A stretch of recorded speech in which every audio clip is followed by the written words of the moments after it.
Learned President's Council, senior attorneys at law, my fellow colleagues in the legal profession, members of the media, ladies and gentlemen. I'm very privileged today to share a few thoughts with this very formidable, eminent panel that has also chosen to show leadership at this very critical moment in Sri Lanka's history.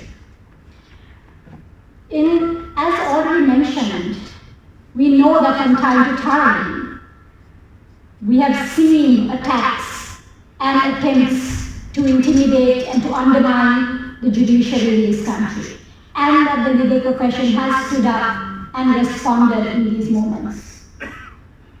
This year, we have seen several such instances, and it has been a dangerously damaging attempt at undermining the independence of the judiciary, which extends, as already has been explained, to the democracy in this country, to the rule of law that we hold so dear. Democracy is about the will of the people, and perhaps we forget that it is not only the parliament that is representative of this will of the people. Direct democracy is also people, citizens of the country choosing to go before courts and taking their grievances, making their complaints and seeking redress. That too is direct democracy.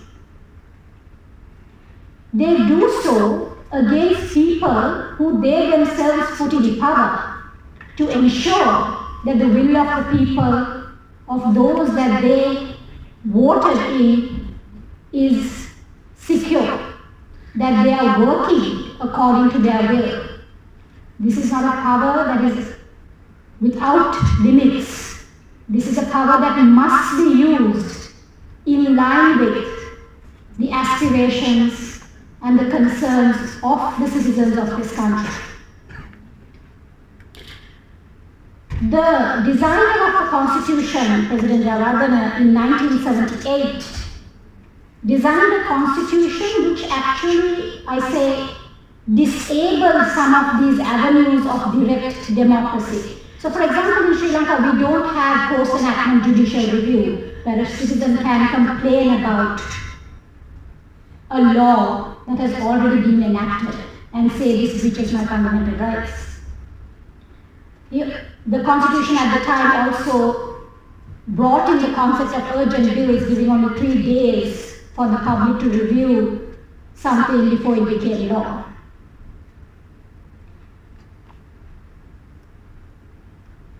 And at that time, we also saw that the president, the all-powerful executive president, was also immune from fundamental rights jurisdiction. That was the social contract. Not perfect, I say. That was the social contract that we had. However, since that time, particularly on the question of the all-powerful executive being held accountable, the people have changed that social contract. Now today, the Constitution allows citizens of this country to hold the president to account by way of fundamental rights jurisdiction.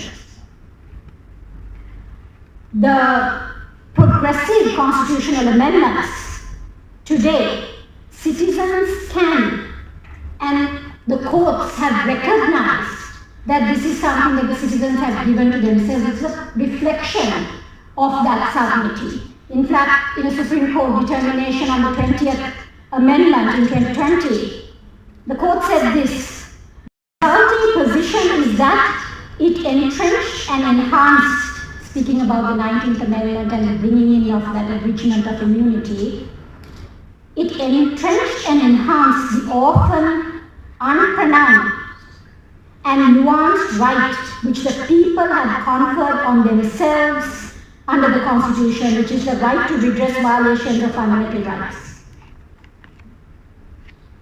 The words were, the people have conferred on themselves. The people have been changing that social contract and ensuring that the executive is more and more accountable in terms of the Constitution.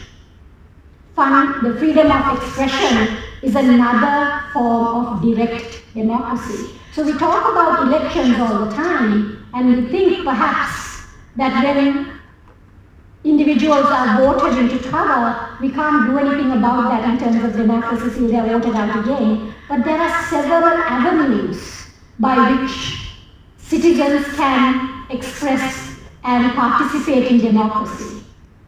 And the instance we are talking about today is going to courts. Today we see citizens affected in many ways, coming before the courts of this country, the lower courts, the magistrates' court, the Supreme Court, finding wherever possible the various forums before which they can bring their grievances. Citizens are complaining about how the debt is being restructured, complaining about freedoms of how their freedoms are being curtailed by various anti-terror laws, complaining about proposed amendments to the labor laws in this country. In many ways, citizens are speaking about their rights and trying to uphold what they believe is their sovereignty. I say at this moment when the judiciary is threatened in this manner, in many ways, the instances that were described previously, that it is that social contract that we as lawyers are also protecting, as the legal profession and as citizens ourselves. I think it is really important that we understand that this is a moment that requires action. And I think it is a reflection of the many faces I see here today, that everyone here feels the same. So it is important because democracy and independence of the judiciary is not just about democracy, but it extends to what people are aspiring to. And we are part of that conversation. I'm very proud to be part of a group of lawyers, this Lawyers Collective, that is choosing today to stand up and to say, we want to be part, we are going to be another voice in protecting the independence of the judiciary.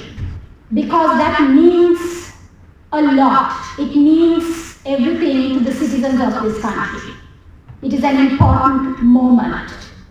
And it is encouraging to see the many faces, the members of the media, and perhaps when this message circulates, share amongst the public, those in the public that are also interested in understanding and protecting this very important institution today. Thank you very much for your time.